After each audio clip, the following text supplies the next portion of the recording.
केकड़े ने दूर से ही जब एक शिला पर मछलियों की हड्डी का पहाड़ सा लगा देखा तो वह समझ गया कि यह बगुला किस अभिप्राय से मछलियों को यहाँ लाता था। फिर भी वह असली बात को छिपाकर प्रकट में बोला, मामा, वह जलाशय अब कितनी दूर रह गया है? मेरे भार से तुम काफी थक गए होगे, इसलिए पूछ रहा हूं। बगुले ने सोचा, अब इसे सच्ची बात कह देने में भी कोई हानि नहीं है, इसलिए वह बोला, केकड़े साहब, दूसरे जलाशय की बात अब भूल जाओ। यह तो मेरी प्राण यात्रा चल रही थी, अब तेरा भी काल आ गया है। अंतिम समय में देवता का स्मरण कर ले, इसी शिला पर पटक कर तुझे भी मार डालूंगा और खा जाऊंगा। बगुला अभी यह बात कह ही रहा था कि केकड़े ने अपने तीखे दांत बगुले की नरम मुलायम गर्दन पर गड़ा दिए। बगुला वहीं मर गया, उसकी गर्दन कट गई। केकड़ा मृत बगुले की गर्दन लेकर घिरे घिरे अपने पुराने जलाशय पर ही आ गया। उसे देखकर उसके भाई बंदों ने उसे घेर लिया और पूछने लगे, क्या बात है, आज मामा नहीं आए? हम सब उनके साथ जलाशय पर जाने को तैयार बैठे हैं। केकड़े ने हंसकर उत्तर दिया, मूर्खों। उस बगुले ने सभी मछलियों को यहां से ले जाकर एक शिला पर पटक कर मार दिया है। यह कहकर उसने अपने पास से बगुले की कटी हुई गर्दन दिखाई और कहा, अब चिंता की कोई बात नहीं है, तुम सब यहां आनंद से रहोगे। गीदड़ ने जब यह कथा सुनाई तो कौवे ने पूछा, मित्र, ये उस बगुले की तरह यह सांप भी किसी तरह मर सकता है? गीदड़, एक काम करो, तुम नगर के राजमहल में चले जाओ, वहां से रानी का कंठहार उठाकर सांप के बिल के पास रख दो। राजा के सैनिक कंठहार की खोज में आएंगे और सांप को मार देंगे। दूसरे ही दिन कौवी राजमहल के अंतपुर में जाकर एक कंठहार उठा लाई। राजा ने सिपाहियों को उस कौवी का पीछा करने का आदेश दिया। कौवी ने वह कंठहार सांप के बिल के पास रख दिया। सांप ने उस हार को देखकर उस पर अपना फन फैला दिया था। सिपाहियों ने सांप को लाठियों से मार दिया और कंठहार ले लिया। उस दिन के बाद कौवा कौवी की संतान को किसी सांप ने नहीं खाया। तभी मैं कहता हूं कि उपाय से ही शत्रु को वश में कर लेना चाहिए। दमनक ने फिर कहा, सच तो यह है कि बुद्धि का स्थान बल से बहुत ऊंचा है। जिसके पास बुद्धि है वही बली है। बुद्धिहीन का बल भी व्यर्थ है। बुद्धिमान निर्बुद्धि को उसी तरह हरा देते हैं जैसे खरगोश ने शेर को हरा दिया था। कटक ने पूछा, कैसे? तो दमनक ने तब शेर खरगोश की कथा सुनाई। सबसे बड़ा बल बुद्धि बल। बली वही है जिसके पास बुद्धि बल है। एक जंगल में भासुरक नाम का शेर रहता था। बहुत बलशाली होने के कारण वह प्रतिदिन जंगल के मृग, खरगोश, हरिण, रीछ, चीता आदि पशुओं को मारा करता था।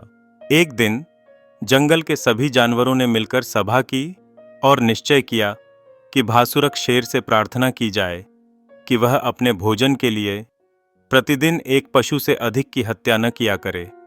इस निश्चय को शेर तक पहुंचाने के लिए पशुओं के प्रतिनिधि शेर से मिले। उन्होंने शेर से निवेदन किया कि उसे रोज एक पशु बिना शिकार के मिल जाया करेगा, इसलिए वह अनगिनत पशुओं का शिकार न किया करे। शेर यह बात मान गया। दोनों ने प्रतिज्ञा की कि वे अपने वचनों का पालन करेंगे। उस दिन के बाद से वन के अन्य पशु वन में निर्भय घूमने लगे। उन्हें शेर का भय नहीं रहा। शेर को घर बैठे एक पशु मिलता रहा। शेर ने यह धमकी दे दी थी कि जिस दिन उसे कोई पशु नहीं मिलेगा उस दिन वह फिर अपने शिकार पर निकल जाएगा और मनमाने पशुओं की हत्या कर देगा। इस डर से भी सब पशु यथाक्रम एक एक पशु के शेर के पास भेजते रहे। इसी क्रम से एक दिन खरगोश की बारी आ गई। खरगोश शेर की मांद की ओर चल पड़ा, किंतु मृत्यु के भय से उसके पैर नहीं उठते थे। मौत की घड़ियों को कुछ देर और टालने के लिए वह जंगल में इधर उधर भटकता रहा। एक स्थान पर उसे एक कुआं दिखाई दिया। कुएं में झांक कर देखा तो उसे अपनी परछाई दिखाई दी। उसे देखकर उसके मन में एक विचार उठा, क्यों न भासुरक को उसके वन में दूसरे शेर के नाम से उसकी परछाई दिखाकर इस कुएं में गिरा दिया जाए। यही उपाय सोचता सोचता वह भासुरक शेर के पास बहुत समय बाद पहुंचा। शेर उस समय तक भूखा प्यासा होंठ चाटता बैठा था। उसके भोजन की घड़ियां बीत रही थीं। वह सोच ही रहा था कि कुछ देर और कोई पशु न आया तो वह अपने शिकार पर चल पड़ेगा और पशुओं के खून से सारे जंगल को सींच देगा। इसी बीच वह खरगोश उसके पास पहुंच गया और प्रणाम करके बैठ गया। खरगोश को देखकर शेर ने क्रोध से लाल लाल आंखें करते हुए गरज कर कहा, नीच खरगोश, एक तो तू इतना छोटा है और फिर इतनी देर लगाकर आया है। आज तुझे मारकर कल मैं जंगल के सारे पशुओं की जान ले लूंगा, वंशनाश कर दूंगा।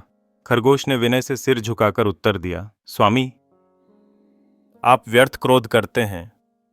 इसमें न मेरा अपराध है और न ही अन्य पशुओं का। कुछ भी फैसला करने से पहले देरी का कारण तो सुन लीजिए। शेर बोला, जो कुछ कहना है जल्दी कह, मैं बहुत भूखा हूं। कहीं तेरे कुछ कहने से पहले ही तुझे अपनी दाढ़ों में नचवा जाऊं। खरगोश बोला, स्वामी, बात यह है कि सभी पशुओं ने आज सभा करके और यह सोचकर कि मैं बहुत छोटा हूं, मुझे तथा अन्य 4 खरगोशों को आपके भोजन के लिए भेजा था। हम 5 आपके पास आ रहे थे कि मार्ग में कोई दूसरा शेर अपनी गुफा से निकलकर आया और बोला, ओए, किधर जा रहे हो तुम सब?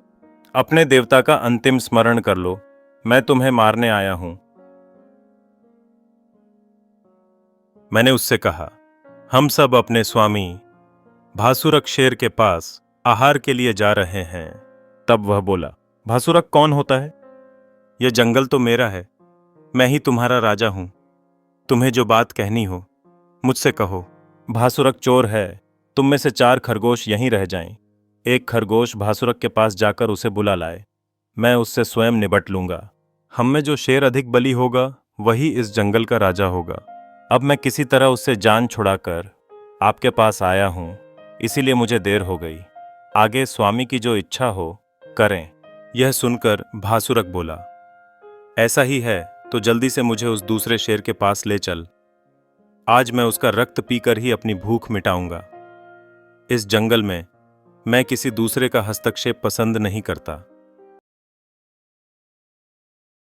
खरगोश स्वामी, यह तो सच है कि अपने स्वत्व के लिए युद्ध करना आप जैसे शूरवीरों का धर्म है, किंतु दूसरा शेर अपने दुर्ग में बैठा है। दुर्ग से बाहर आकर ही उसने हमारा रास्ता रोका था। दुर्ग में रहने वाले शत्रु पर विजय पाना बड़ा कठिन होता है।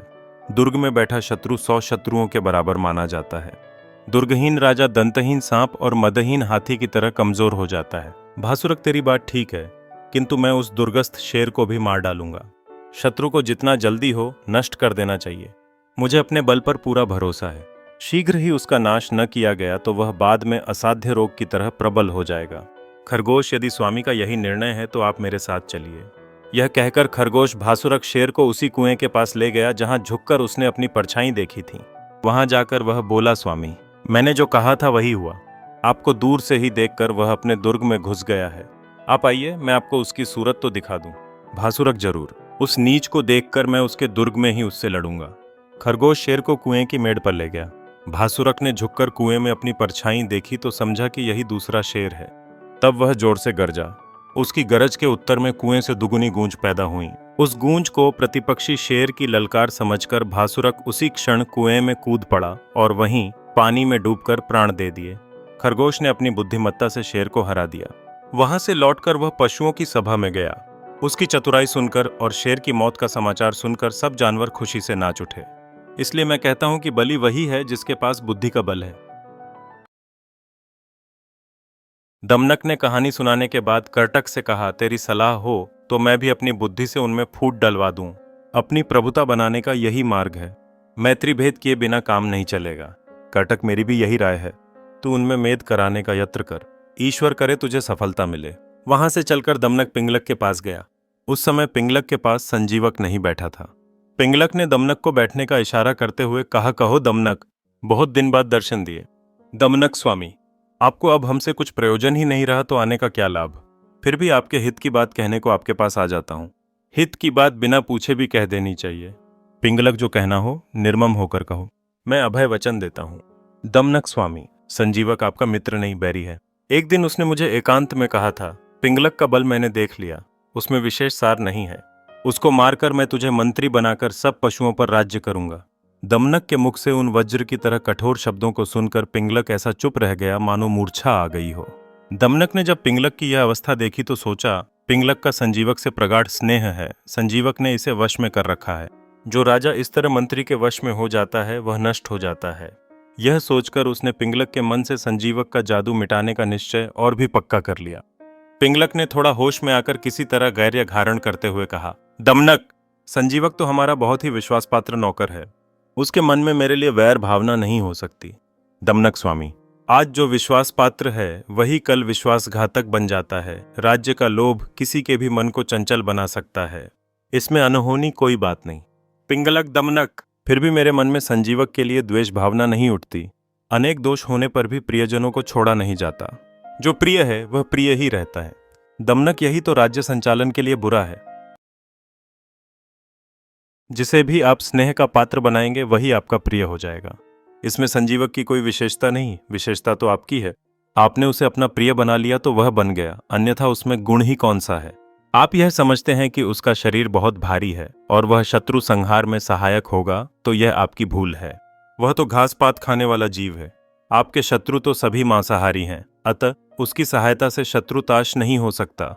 आज वह आपको धोखे से मारकर राज्य करना चाहता है। अच्छा है कि उसका षड्यंत्र पकने से पहले ही उसको मार दिया जाए। पिंगलक, दमनक, जिसे हमने पहले गुणी मानकर अपनाया है उसे राजसभा में आज निर्गुण कैसे कह सकते हैं। फिर तेरे कहने से ही तो मैंने उसे अमय वचन दिया था। मेरा मन कहता है कि संजीवक मेरा मित्र है, मुझे उसके प्रति क्रोध नहीं है। यदि उसके मन में वैर आ गया है तो भी मैं उसके प्रति वैर भावना नहीं रखता। अपने हाथों लगाया विष वृक्ष भी अपने हाथों नहीं काटा जाता।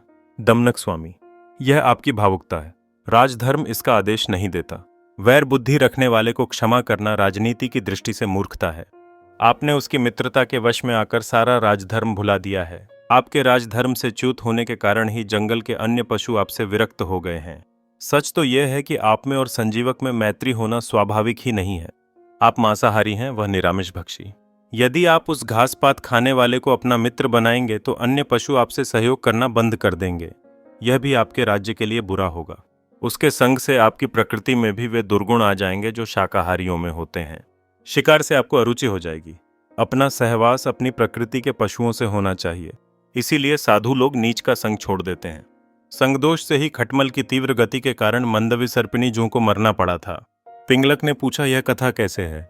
दमनक ने कहा, सुनिए।